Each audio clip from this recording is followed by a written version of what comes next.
Estimados alumnos, saludos y bienvenidos al curso de Derecho Internacional Público. Mi nombre es Gilberto Zazueta y seré su facilitador en la materia. Comenzaremos por establecer el objetivo general de esta asignatura. En este curso, ubicaremos al derecho internacional público dentro del contexto del derecho. Vamos a estudiar cómo incide el derecho internacional en nuestro país. Vamos a conocer el marco jurídico internacional, las formas de resolver las controversias internacionales y el sistema internacional de protección de derechos humanos. Entre los objetivos particulares del curso, ustedes adquirirán los conocimientos básicos relativos a la historia y a la doctrina del derecho público internacional. Van a abordar la dualidad de la problemática de la coexistencia de esta rama del derecho frente al derecho interno. Van a conocer los aspectos relevantes que presenta la soberanía en el derecho internacional público y van a analizar con acuciosidad el trascendente tema del derecho internacional público. El tema de la clase de hoy será fuentes del derecho internacional. El concepto de fuente de derecho internacional ha generado considerables debates entre los juristas internacionales y es capaz de expresar más de un sentido. Las reglas y normas de un sistema legal derivan de la autoridad de sus fuentes. La fuente es donde se origina la autoridad del sistema legal. Las fuentes del derecho internacional articulan o expresan qué es ley y dónde se le puede encontrar. Cualquier sistema legal necesita criterios por los cuales las reglas de conducta son reconocidas e identificadas como derecho.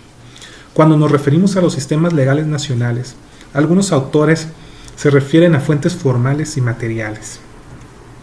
Las fuentes materiales. Las fuentes materiales son aquellos procedimientos y métodos legales para la creación de las reglas de aplicación general, las cuales son obligatorias. Proporcionan evidencia de la existencia de reglas, las cuales aprobadas tienen el estatus de ser obligatorias legalmente en su aplicación general, y son estatutos y precedentes en donde se encuentran las reglas específicas de derecho. Por fuente formal se entiende los mecanismos constitucionales que producen leyes. La cuestión sobre si ambas fuentes materiales y formales existen en derecho internacional ha sido objeto de una particular discusión. Algunos autores argumentan que las fuentes formales no existen en el derecho internacional. Por ejemplo, Brownlee afirma que en su lugar existe el principio fundamental de que los estados crean reglas generales de aplicación. Otros autores han ido más allá, incluso argumentando que la sola idea de fuentes en derecho internacional es confusa. Las fuentes del derecho internacional son mecanismos creadores del derecho y los métodos por los cuales el derecho puede ser identificado como tal. ¿Cómo podrían ser creadas las nuevas leyes del derecho internacional? Los derechos y las obligaciones de los estados son determinados en primer lugar por los acuerdos expresados en los tratados. Cuando surge un conflicto entre dos estados es natural que las partes invoquen las provisiones de un tratado.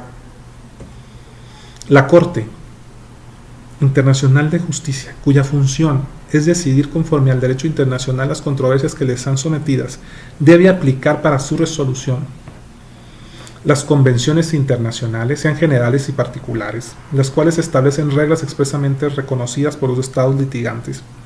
2. La costumbre internacional, como prueba de una práctica generalmente aceptada como derecho. 3. Los principios generales del derecho, reconocidos por las naciones civilizadas.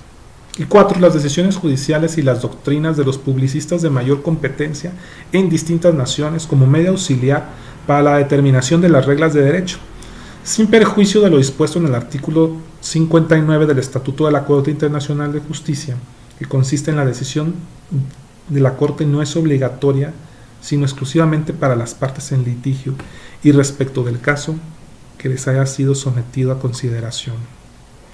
La presente disposición no restringe la facultad de la Corte para decidir un litigio ex aequo ad bono, según lo equitativo y lo bueno, si las partes así lo convienen.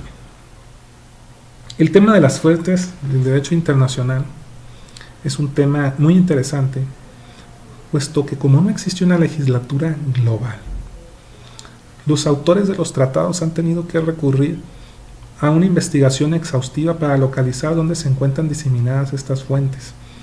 Por ejemplo, el artículo 38 del Estatuto de la Corte Internacional de Justicia que acabamos de repasar no utiliza el término de fuentes del derecho internacional, sino en su lugar simplemente describe cómo la Corte decide en el caso de controversias. Este artículo tampoco hace referencia a las resoluciones por parte de las Naciones Unidas u otra organización. Estas juegan un papel importante y en algunos casos pueden llegar a constituir fuente de derecho. Otra cuestión que surge del análisis de este artículo se refiere a la jerarquía de las fuentes.